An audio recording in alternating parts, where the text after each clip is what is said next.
रोशनी से नहाई उत्तर प्रदेश की विधानसभा, आसमान से चमकता उत्तर प्रदेश की विधायिका का शिखर और चमकते शहर लखनऊ की रौनक।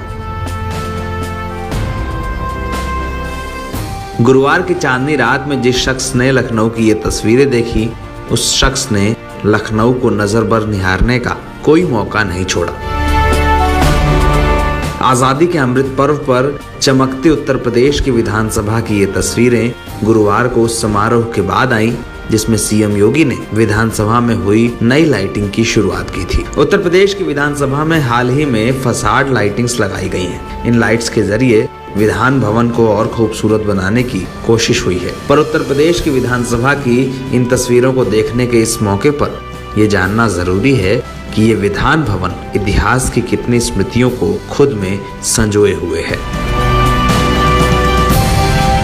1922 में उत्तर प्रदेश की राजधानी को इलाहाबाद यानी अब के प्रयागराज से लखनऊ शिफ्ट करने का निर्णय लिया गया था। जिस वक्त ये फैसला हुआ, उस समय उत्तर प्रदेश समेत पूरे भारत में ब्रिटिश सरकार की हुकूमत थी। राजधानी को शिफ्ट करने का फैसला उत्तर प्रदेश के राज्यपाल स्पेंसर हारकोर्ट बटलर का था। 1922 में इस फैसले के बाद ही विधानसभा की नींव भी उन्होंने ही रखी थी। इस इमारत को मिर्जापुर के बलुआ पत्थरों से बनाया गया है।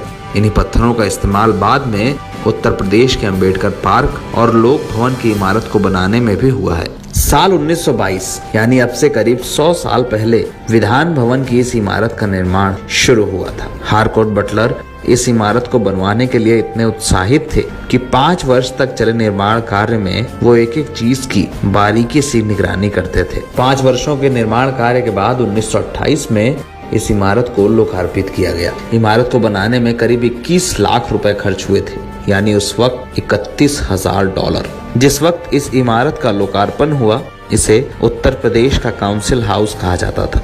आज इसी इमारत में सारे विधायी कामकाज होते हैं। विधानसभा का सत्र भी इसी इमारत में ही संचालित होता है। विधान भवन की इस इमारत में विधानसभा और विधान परिषद सचिवालय हैं। इसके अलावा इस इमारत में कई विभागों के मंत्रियों को भी उनके दफ्तर दिए गए हैं। राजधानी लखनऊ के बीचों बीच हजरतगंज इलाके में बनी इस इमारत के सामने उत्तर प्रदेश के मुख्यमंत्री का दफ्तर है। इसके पीछे राजभवन है। यूपी के मुख्यमंत्री के दफ्तर को लोक भवन कहा जाता है। पहले सीएम का ऑफिस विधानसभा के दाहिनी ओर बनी लाल बहादुर शास्त्री रोड पर था, जिसे एनेक्सी कहा जाता था। एनेक्सी का नाम असल में लाल बहादुर शास्त्री भवन था और इसके 5वें फ्लोर पर मुख्यमंत्री का ऑफिस था। यूपी के सियासत में ये बात बहुत प्रचलित थी और पत्रकारों के बीच बहुत लोकप्रिय भी। अगर कोई सरकारी कामकाज बड़ी तेजी से हो तो लोग कहते थे आदेश पंचम तल से आया है। प्रदेश की राजनीति के तमाम मुख्यमंत्रियों ने लाल बहादुर शास्त्री भवन से ही अपनी सरकार का संचालन किया। इसमें कल्याण सिंह से लेकर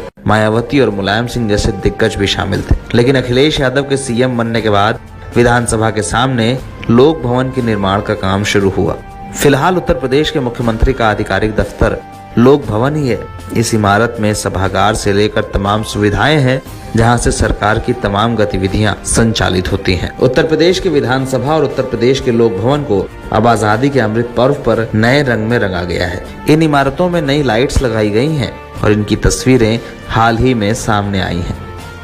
लोक भवन और विधान भवन, इसमें एक इमारत ब्रिटिश काल की है तो एक नए भारत की, लेकिन दोनों के रंग एक हैं, आजादी के अमृत महोत्सव के रंग। स्वतंत्रता के 75वें वर्ष में इन इमारतों की कहानी उत्तर प्रदेश के लोगों के लिए जाननी जरूरी है।